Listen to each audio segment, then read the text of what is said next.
Hey guys, Xoranath here. Have another how-to gear and specialized video for you guys today. I'm going to take a look at another very strong 3-star unit today. We're going to look at the Dark Dome. And I think there's a lot of actually really good ways to build the Dark Dome, so I think you guys have some choices here. But as always, let's go take a look at the skills here just to orient ourselves. So S1, we're going to attack twice, and we're going to have a chance to stun, and it's a defense-based attack.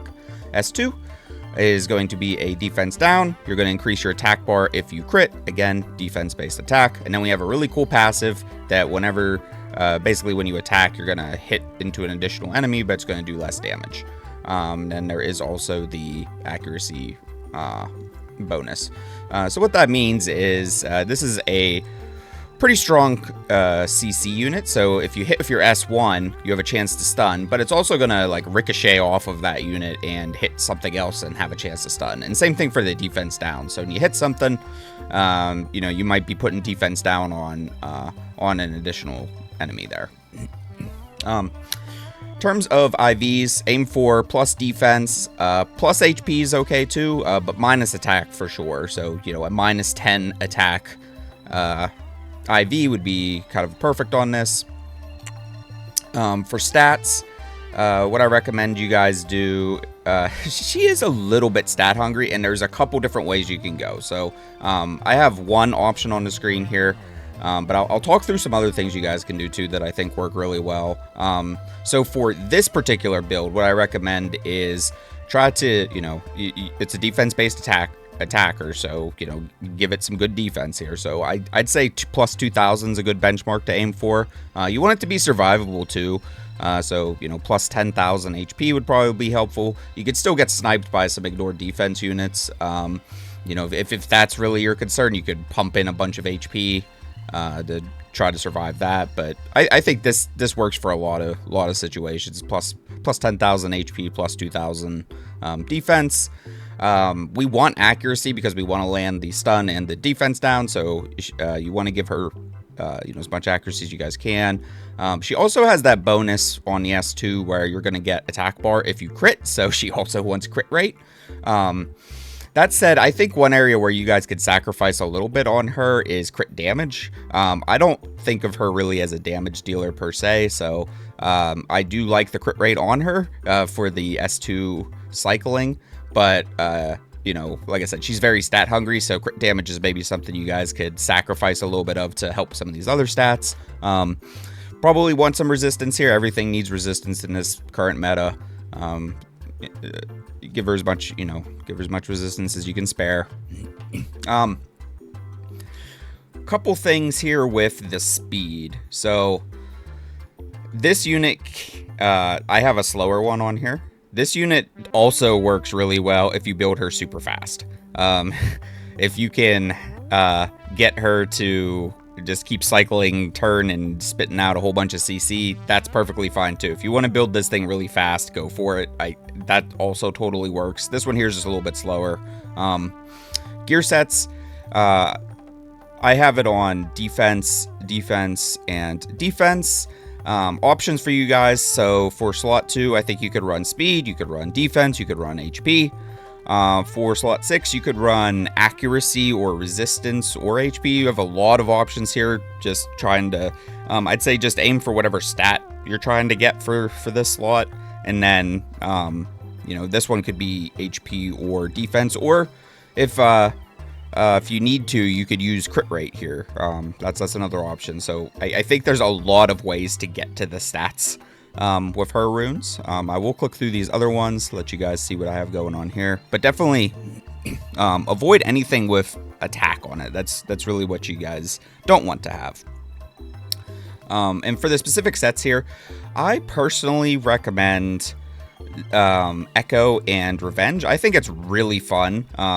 Because whenever your Echo procs, you know, you do an extra attack, but that attack also can do all of these other things, right? So it can stun and defense down, so it's just an extra chance for doing some CC shenanigans. It's really fun if you guys have Echo sets. There's also, I think, a lot of gear sets work for her, depending on what you want to do. Bash and Revenge is another really good combo because you're going to get the extra chance to stun both the unit you hit and whatever unit you are additionally attacking, and it doesn't do a resistance check, so it's just going to do the bash check. So Bash and Revenge is a really good combo. Like I said, you guys could run this really fast, so Swift would be a good combo. I think Revenge is probably going to be the best two-piece on this, but there are several other options here. You could do Fatal to get that extra crit rate. You could do Zeal, especially if you're running a slower one like I am. Like, Zeal is not a terrible choice for just surviving turn 1 a little bit better. Focus for some accuracy could work out for you guys. Iron if you want defense. Endure for resistance. You could throw a Reflect or Faith set on there. Probably suboptimal, but those could be interesting, especially Faith for just more cycling. But I think those are the options. Some of these other ones could probably work out, but these are the ones that I would steer you guys towards if you're trying to fill some sets out here. For specialization, so she has access to the core tree and the disabler tree. The core tree, I think, would be better for if you're running her in some kind of a damage way.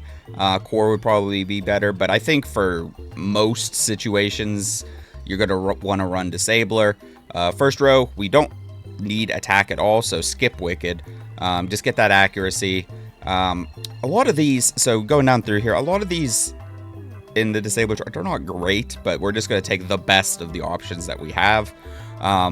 I'm running Domination, which actually, you know, this one is pretty good for her because we want that stun chance to go up, so take Domination. And then just taking some extra damage for whenever they're stunned. Like I said, I'm not really caring too much about her damage, but that's one of the better options that are left. Down here, get that effect activation rate for your stun. Again, effect activation rate is whenever you don't have 100 effect activation, that's better than effect accuracy for your unit. And then I have 2 points in feedback here just to get through the climb down the tree here. I'm still missing the final star here. I need to get the heart. I will probably this one will get maxed out whenever I get those other points. Moving down here, I like Rhythm. I think Rhythm's a really cool one, especially if you guys are running like the Swift one. I think this would be really good just to get a lot of extra speed here. So whenever you stun them, you're going to get faster. Always nice. And then Flow. So whenever you do get your debuff to land, you're going to increase your defense. So, you know, she's a defense-based unit. That's going to help. This combo here is going to make you faster and do more damage and be tankier. So it's very cool. Like I said, have a couple points left. I'll probably finish out feedback and then put whatever points I have left into readiness. So just some extra effect accuracy and a little bit of damage when skills are off cooldown. I will talk about the other ones here in case, you know, there's other ones you guys want to pick. We don't do decrease action bar, so skip stasis. This one could be okay. It doesn't... I mean, it's kind of conditional with whenever your effect accuracy is going to increase. If you're running this with some things that are doing some pushback, that could be fine. Damage dealt increased. Again, I don't really care about the damage dealt as much on her. But if you're running it in a specific situation where, you know, that you're going to be pushing attack bar back, you could think about that one. Damage dealt to immune. Yeah, again, I don't care about that one too much. We don't do taunt or provoke, so not as concerned about that one. We don't have bombs, skip ruin. We don't do the pushback, so skip exhaust. Yeah, so that kind of leads us into the tree we have here. Yeah, there you guys go. It's a really fun unit. It's I mean, for a 3-star unit, it is surprisingly meta still at this point for a lot of defenses, even usable in offense. You know, it's a nice budget unit if you guys haven't built it yet. I definitely recommend this one. A lot of fun. All the domes are good, except I don't know how much I'd put the light dome in here yet. I need to play with it some more, but domes are pretty good. Yeah. Well, there you guys go. Those are my recommendations for the Dark Dome. Hopefully that was helpful for you guys and thinking through how you want to build your Dark Dome. You know, if you liked the video, give it a like, subscribe if you guys haven't. Thank you so much for watching, and we will see you in the next one.